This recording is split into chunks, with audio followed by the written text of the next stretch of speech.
इन्नल हम्दलिल्लाहि नहमदुहु व नस्तईनुहु व नस्तगफिरुह व नऊज़ु बिल्लाहि मिन शुरूरि अनफुसिना व मिन सय्यिआति अमालिना मन यहदिहिल्लाहु फला मुदिल्ल लहु व मन युद्लिल फला हादिय लहु व अशहदु अन ला इलाहा इल्लल्लाहु वहदहु ला शरीक लहु व अशहदु अन्न मुहम्मदन अब्दुहु व रसूलुहु अम्मा बाद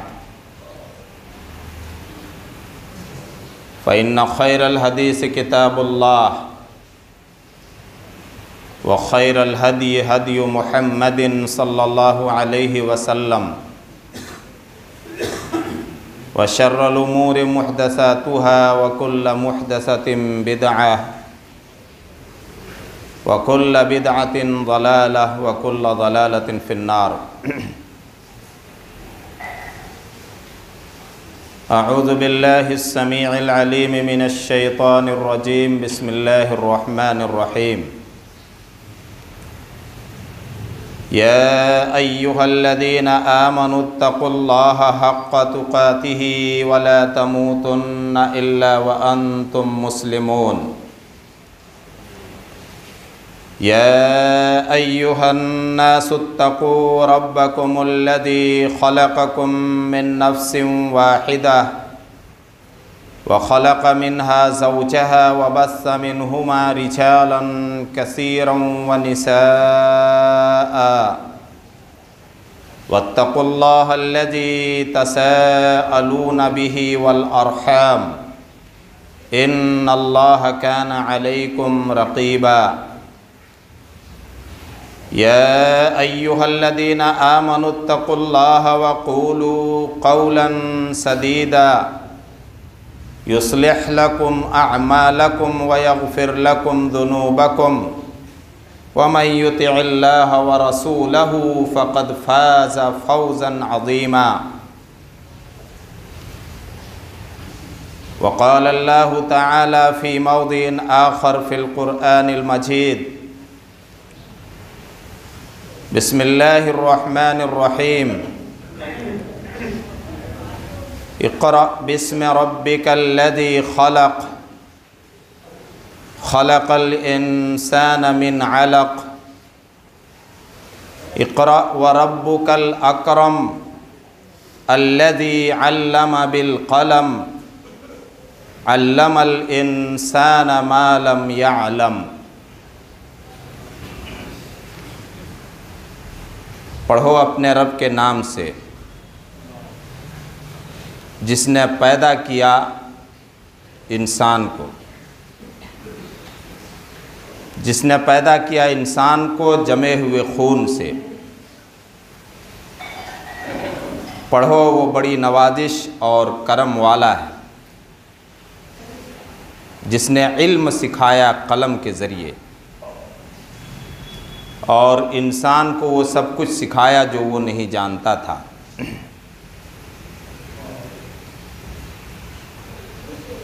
हम्दो सना तारीफ़ व तौसीफ़ बड़ाई बुज़ुर्गी पाकी और बेअयबी सब अल्लाह ताला के लिए जो बुज़ुर्ग व बरतर है, अज़ीम है, महान है, पाक और बेअयब है। आसमान व ज़मीन और आसमान व ज़मीन की सारी मखलूक़ात का खालिक और पैदा करने वाला और आसमान व ज़मीन का इंतज़ाम चलाने वाला है। उसके इरादे और फ़ैसले को कोई बदल सकता है और ना कोई टाल सकता है। वो मुख्तार कुल है। दरूद व सलाम और अल्लाह की रहमतें नाजिल हों तमाम अम्बिया किराम पर, ख़ास तौर से जनाब मुहम्मदुर रसूलुल्लाह पर। अल्लाहुम्मा सल्लि व सल्लिम व बारिक अला मुहम्मद व अला आलि मुहम्मद। आपके आल और अस्हाब पर और अल्लाह के उन तमाम नेक बंदों पर जो इस दुनिया से रुखसत हो चुके हैं।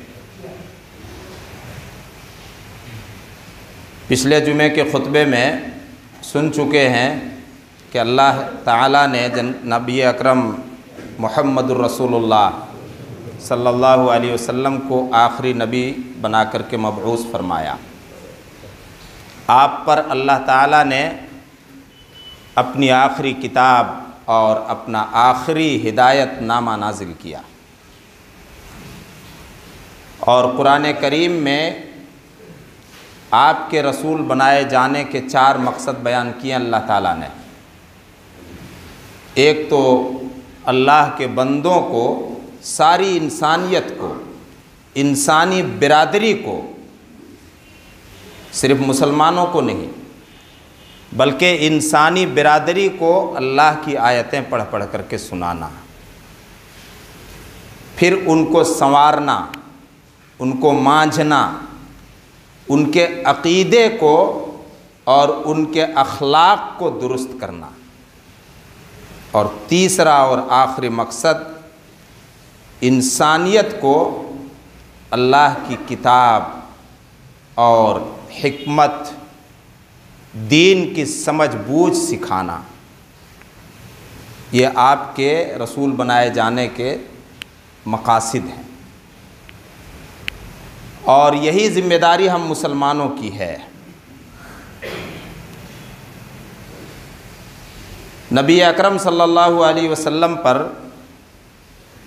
सबसे पहली वही, कुरान करीम की सबसे पहली आयतें जो उतरी बहुत मशहूर हैं। वाक़या बयान करना मकसद नहीं है। इन आयात से जो पैगाम मिलता है, अल्लाह ताला ने उन आयात से जो पैगाम दिया है सारी इंसानियत को, उस पैगाम को समझना है और अपने आप को अमल करने के लिए उसके लिए तैयार करना है। ये मुसलमानों की ज़िम्मेदारी है। आप गारे हिरा के अंदर अल्लाह की इबादत में मशगूल हैं। हज़रत जिब्रील अल्लाह का कलाम और वही लेकर के आते हैं और हुक्म देते हैं पढ़ो। 3 मरतबा ये हुक्म होता जिब्रील की ज़बान से। आप कहते हैं मैं पढ़ा हुआ नहीं हूँ। फिर ये 5 आयतें मुहम्मदुर रसूलुल्लाह सल्लल्लाहु अलैहि वसल्लम को हज़रत जिब्रील पढ़ करके सुनाते हैं और आपकी ज़बान से पढ़वाते हैं। इक़रा बिस्मि रब्बिकल्लज़ी खलक़,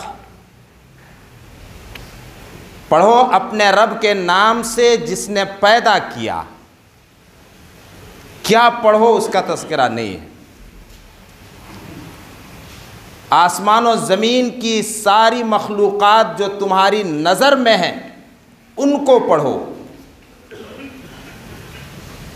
और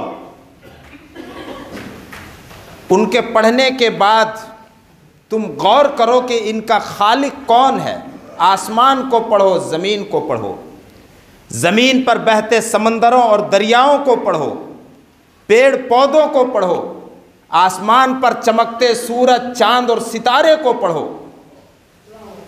तुम्हें पता चलेगा कि इनका कोई पैदा करने वाला है। रात दिन की आमद का जो ये निज़ाम और सिस्टम है, उस निज़ाम को पढ़ो।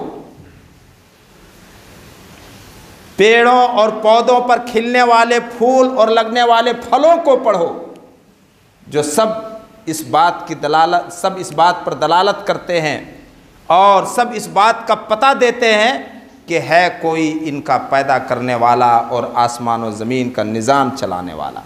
वही तुम्हारा रब है, वही तुम्हारा पालनहार है, वही तुम्हारी हर चीज़ का मालिक है। जब तुमने उसको अपना पालनहार और अपनी हर चीज़ का मालिक समझ लिया तो फिर इबादत भी उसी की करो।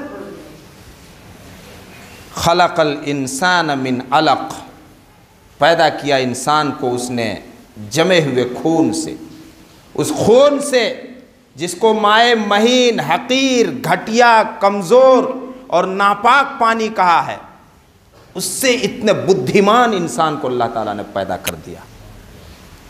उसकी सिफत तख्लीक़ पर गौर करो।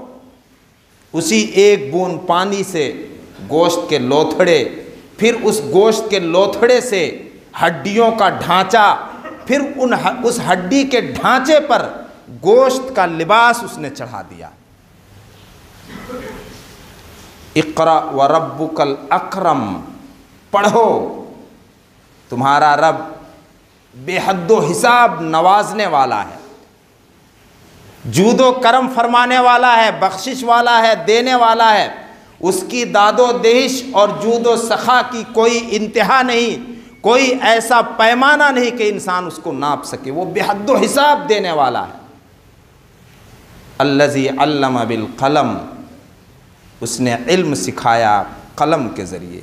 दुनिया के किसी मज़हब में आपको कलम का तज़किरा नहीं मिलेगा। अल्लमल इंसान मा लम यालम, इंसान को वो सब कुछ सिखाया जो वो नहीं जानता था। इन 5 आयात पर आप गौर करें। 2 मरतबा पढ़ने का हुक्म है, 2 मरतबा तालीम सिखाने का हुक्म है, और 1 मरतबा कलम का जिक्र है, जो इल्म हासिल करने का बहुत बड़ा ज़रिया है, बहुत बड़ा ज़रिया है कि बग़ैर कलम के इल्म हासिल नहीं किया जा सकता। इन आयात के बहुत सारे, इन आयात के आप नताइज जब अख़ज़ करना चाहें तो जहाँ पर तौहीद की दलील है इन आयतों के अंदर, वहीं पर इल्म और तालीम की अहमियत का भी पता चलता है कि सबसे पहली वही जब 5 आयतों की शक्ल में जो उतरी, उन 5 आयात में 2 मरतबा पढ़ने का हुक्म, 2 मरतबा तालीम सिखाने का तज़किरा और 1 मरतबा कलम का जिक्र। 5 आयतों में 5 मरतबा एक तरह से पढ़ने पढ़ाने और सीखने सिखाने का जिक्र आ गया। आज मुसलमान दुनिया में एक अछूत कौम की हैसियत से जाने जा रहे हैं। आज दुनिया में मुसलमान एक अछूत कौम की हैसियत से क्यों जाने जा रहे हैं? ये बड़ी हैसियत, ये बड़ा अहम सवाल है। मुसलमान तालीम में पीछे हैं। कुरान सबसे पहले इस बात की दावत देता है कि तुम वो इल्म हासिल करो जिससे अपने रब को पहचान सको। दुनिया ने तालीम को 2 हिस्सों में बांट दिया कि ये दुनियावी तालीम है, ये उखरवी तालीम है। हर तालीम जिससे इंसानियत की खिदमत हो सके, दुनिया की खिदमत हो सके, उसको सीखने सिखाने का इस्लाम ने हुक्म दिया और उस पर उभारा है। वअल्लम आदमल अस्माअ कुल्लहा, पहले इंसान को अल्लाह ने जब ज़मीन में पैदा किया और उस पहले शख्स को जब अल्लाह ने नबी बनाया तो उसको कायनात की सारी चीज़ों का नाम सिखा दिया। मुसलमान तालीम में पीछे रहें और ये दावा करें कि हम अपने मज़हब पर, अपने दीन पर अमल करने वाले भी हैं, ये नामुमकिन है। चलिए उस तरफ नहीं जाना चाहते हैं। ये आयतें उतरी, आपका दिल बेकरार बेचैन, आप घर तशरीफ़ लाए, आपने अपनी गमगुसार बीवी खदीजा से सारा माजरा कह कर के सुनाया और कहा वल्लाहि लक़द खशीतु अला नफ्सी, लगता है मैं मर जाऊंगा, मुझे अपनी जान का ख़तरा है। हज़रत खदीजा तसल्ली देती है, कल्ला, हरगिज़ ऐसा नहीं होगा, वल्लाहि ला युख़ज़ीकल्लाहु अबदा, अल्लाह ताला आपको बेयारो मददगार और बेसहारा नहीं छोड़ेगा। अल्लाह आपको कैसे रखेगा, आपसे क्या काम लेगा, ये कहना कि अल्लाह आपको बेयारो मददगार नहीं छोड़ेगा, रुसवा नहीं करेगा, हज़रत खदीजा को कैसे मालूम हुआ? अभी तो आसमान से कोई वही भी नहीं उतरी है सिवाय इन 5 आयत के। उसके बाद हज़रत खदीजा ने आपके अखलाक, आपकी सीरत जो देखा था, शादी से पहले भी और शादी के बाद भी उसको बयान किया। शादी से पहले आपकी अमानतदारी को उन्होंने खुसूसियत से देखा और अमानतदारी से वो मुतासिर हुई थी। हज़रत खदीजा कहने लगी कि अल्लाह आपको रुसवा व जलील नहीं करेगा। क्यों नहीं करेगा? इन्नका लतसिलुर रहिम, आपका अखलाक ये है, आपकी आदत ये है, आपका व्यवहार ये है कि आप रिश्तों को जोड़ते हैं। अल्लाह अकबर। आप अक़रबा परवरी करते हैं, आप अपने रिश्तेदारों का ख्याल रखते हैं। हम लोग सोचते हैं कि दीन सिर्फ नमाज पढ़ने में और मस्जिद आने ही में है। नमाज सबसे अव्वलीन इबादत है, इससे इनकार नहीं, लेकिन जो हमारी मुआशरती और समाजी ज़िंदगी है, जिनको आजकल बड़े खूबसूरत नाम से जाना जाता, सोशल वर्क, समाजी काम, इंसानियत की खिदमत, वो हमारी ज़िंदगी में कहाँ तक है? हमारे अखलाक कैसे हो गए? हज़रत खदीजा कह रही अल्लाह ताला आपको बेयारो मददगार नहीं छोड़ेगा, अल्लाह की मदद आपको मिलेगी। क्यों? इन्नका लतसिलुर रहिम, आप रिश्तों को जोड़ते हैं। कुरान करीम में और हदीसों में सिला रहमी का खूब हुक्म आया है और मौके मौके से तज़किरा भी होता रहता है। सिला रहमी का एक फ़ायदा हदीस में ये बताया गया है कि उम्र में भी बरकत होती है और रोज़ी में भी बरकत होती है। अल्लाह अकबर। उम्र में भी बरकत और रोज़ी में भी बरकत। और आपकी आदत क्या है? व तहमिलुल कल्ला, आप दूसरों का बोझ उठाते हैं, यानी आप कमज़ोरों के लिए, ज़ईफ़ों के लिए, बेवाओं के लिए, मिस्कीनों के लिए और यतीमों के लिए आप पनागाह की हैसियत रखते हैं। आप कमज़ोर की मदद करते हैं, बेवा औरतों की आप मदद करते हैं, मिस्कीन, मोहताज और नादार की आप मदद करते हैं। तहमिलुल कल्ला, दूसरे का बोझ उठा रहे हैं, दूसरे के खर्चे का बोझ उठा रहे हैं। आप सल्लल्लाहु अलैहि वसल्लम कोई बहुत बड़े मालदार नहीं थे, कोई आपके पास ऐसी दौलत नहीं थी,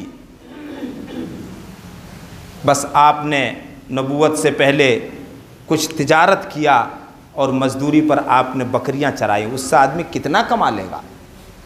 आज बैंक बैलेंस, घर की तिजोरियां भरी हुई हैं, लेकिन हमारा पड़ोसी, हमारे रिश्तेदार का क्या हाल है इसकी खबर हमें नहीं होती, इसका पता नहीं चलता है।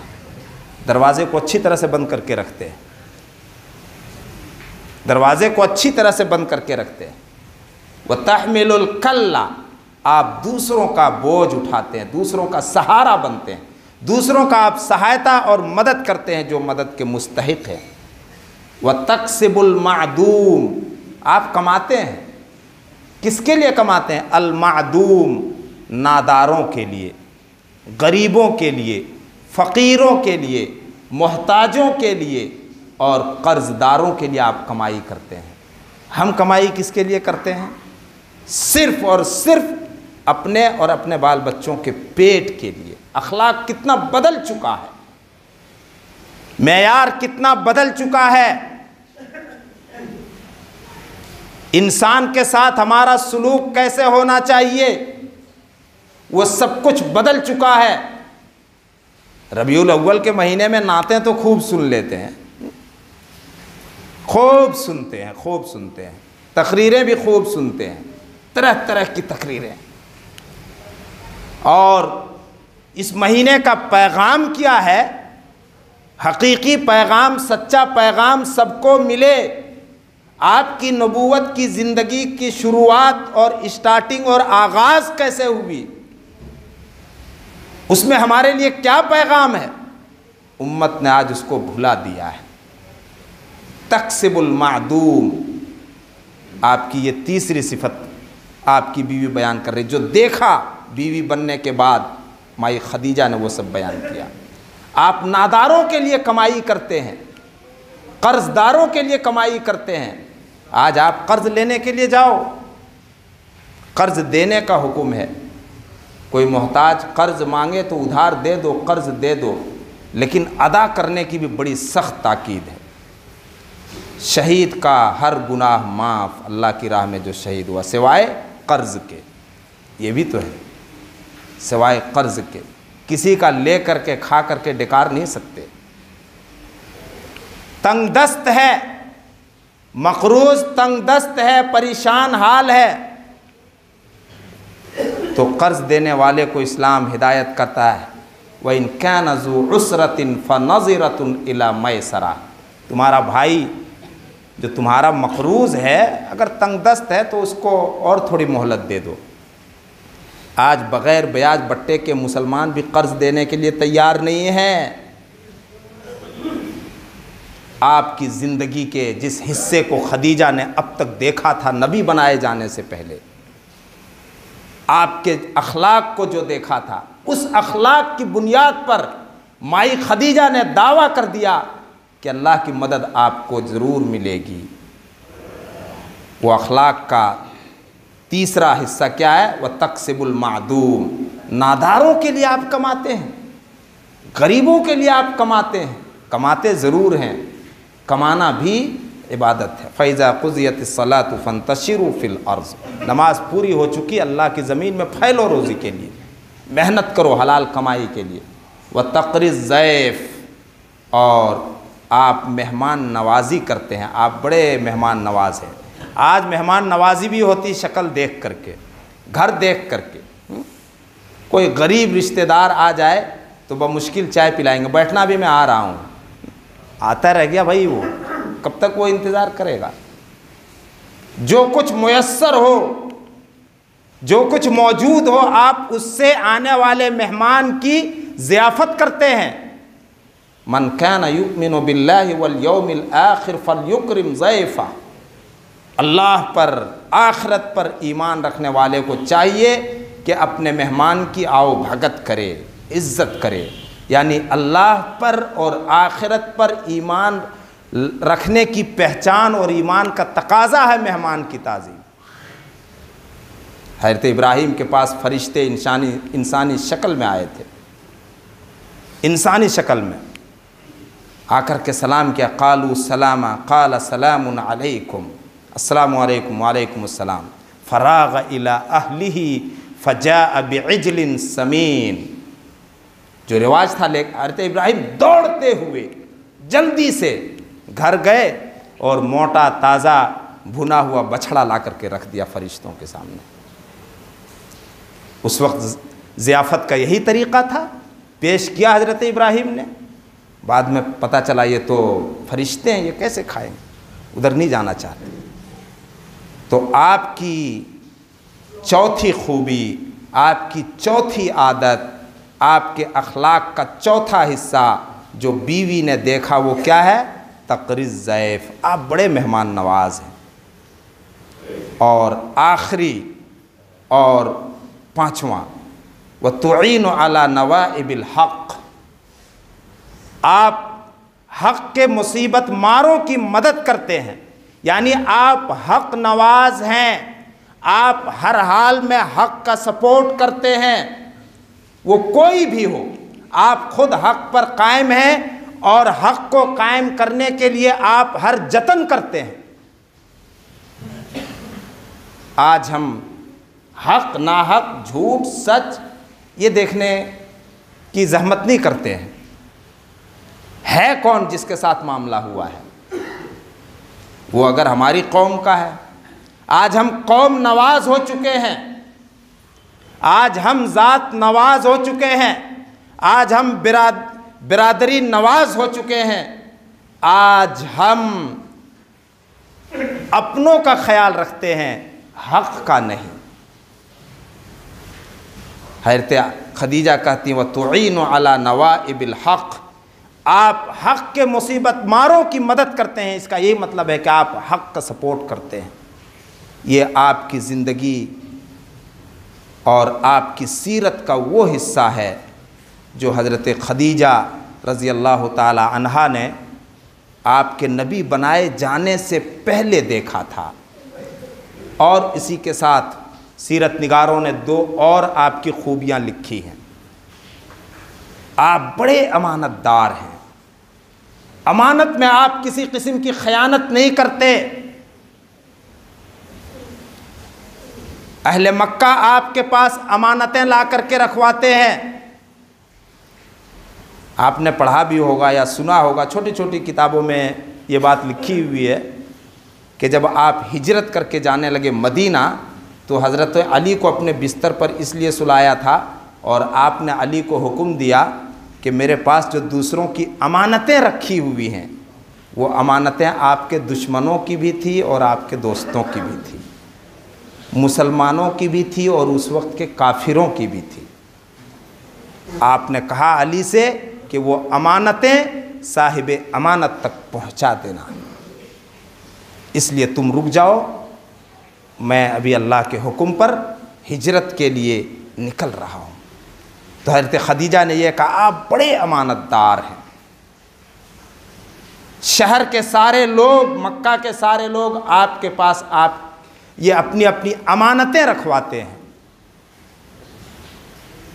क़यामत की निशानियों में से एक निशानी ये है कि अमानतें ज़ाय होंगी। हम लोग अमानत आम तौर पर यही समझते हैं कि आपने मुझको दिया 100 रुपये अभी कि ये रख दो, मैं शाम को ले लूँगा, वही 100 का नोट आपको मैं दे दूँ शाम में, इसी को हम लोग अमानत सिर्फ समझते हैं। ये भी अमानत की एक शक्ल है। हर वो चीज़ जो आप दूसरे से मुताल्लिक़ जानते हैं, जिसकी ज़िम्मेदारी आपने ले ली है, चाहे वो चीज़ से मुताल्लिक़ हो, बात से मुताल्लिक़ हो, ज़िम्मेदारी से मुताल्लिक़ हो, ड्यूटी से मुताल्लिक़ हो, आप किसी का राज जानते हैं, किसी का भेद जानते हैं, आप किसी की इज़्ज़त और किसी के घरेलू हालात से मुताल्लिक़ कुछ जानते हैं और बता दिया है, तो वो सब अमानत में आता है। क़यामत कब आएगी? जब अमानतें ज़ाया हों। फिर आपने तशरीह बताई कि ना अहलों को ओहदे और मनसब मिलेंगे, काम का लायक नहीं होगा लेकिन उसको काम दिया जाएगा। क्यों? वो हमारी कौम का है, हमारी बिरादरी का है, हमारी ज़ात का है, हमारा रिश्तेदार है, हमसे ताल्लुक़ रखने वाला है। हुकूमत की सतह से लेकर हम लोग अपनी निजी ज़िंदगी को देख लें, पूरी दुनिया को देख लें कि अमानतें किस तरह से ज़ाय हो रही हैं। और हज़रत खदीजा ने यह भी बयान किया आप हमेशा सच बोलते हैं, इसलिए अल्लाह की मदद आपको मिलेगी। चुनांचे अस्सादिकुल अमीन आपके सिफाती नाम में से दो बड़े मशहूर नाम हैं, अस्सादिकुल अमीन। आप अमानतदार हैं और सच्चाई के आप पाबंद हैं। व तुईनु अला नवाइबिल हक़, आप हक़ पर जो हो उसकी मदद करते हैं, चाहे वो कोई भी हो। तो मेरे भाइयों और दोस्तों, ये 5 सिफ़ात जो हैं आपकी ज़िंदगी और आपकी सीरत के, ये जो 5 अखलाक़ी नमूने हैं, अगर हम देखें तो वाक़ईतन हम लोगों की ज़िंदगी में ये नमूने नहायत अब कमज़ोर हो चुके हैं, ना के बराबर। एक तो सिला रहमी, रिश्तेदारों का ख्याल रखना, मोहताजों गरीबों की मदद करना और नादारों के लिए कमाना, कर्ज़दारों को कमा कमा करके देना, मेहमान नवाजी करना और जो हक़ पर कायम हो उसकी हर हाल में मदद करना और हमेशा सच बोलना और अमानतें ज़ाय ना करना। इन आपके इन अखलाक़ी पहलू की वजह से हज़रत खदीजा ने कहा कल्ला वल्लाहि ला युख़ज़ीकल्लाहु अबदा, आप घबराएं नहीं, अल्लाह आपको बेयारो मददगार नहीं छोड़ेगा, आपको रुसवा नहीं करेगा। फिर हज़रत खदीजा आप सल्लल्लाहु अलैहि वसल्लम को ले कर के वरक़ा बिन नौफल के पास गईं, जो अहले किताब थे और इब्रानी ज़बान में वो तौरात पढ़ते थे। फिर वरक़ा ने आपको तसल्ली दी कि आप इस उम्मत के नबी हैं। मेरे भाइयों और दोस्तों, रसूलुल्लाह सल्लल्लाहु अलैहि वसल्लम की सीरत, आपकी जीवनी, आपकी लाइफ सारी इंसानियत के लिए और क़यामत तक के लिए आइडियल और नमूना है। लक़द कान लकुम फ़ी रसूलिल्लाहि उस्वतुन हसना का सबक हमें फिर से पढ़ने की ज़रूरत है। बेहतरीन नमूना, बेहतरीन मिसाल, बेहतरीन आइडियल तुम्हारे लिए रसूलुल्लाह की ज़िंदगी है। अल्लाह ताला इस उम्मत से जहालत को दूर फरमाए। अल्लाह रब्बुल आलमीन हमारी ज़िंदगियों में किताब व सुन्नत को आम कर दे, किताब व सुन्नत की तालीम को आम कर दे, और हमारी सीरत, हमारे अखलाक, हमारे चाल चलन और तौर तरीक़े को अल्लाह ताला अपने नबी की सीरत, अखलाक, चाल चलन और तौर तरीक़े पर ढाल दे। यकीनन वो हर चीज़ पर कादिर है। बारकल्लाहु लना व लकुम फ़िल क़ुरआनिल हकीम व नफ़अना व इय्याकुम बिल आयाति व ज़िक्रिल हकीम। इन्नहु तआला जव्वादुन करीमुम मलिकुम बर्रऊफ़ुर रहीम।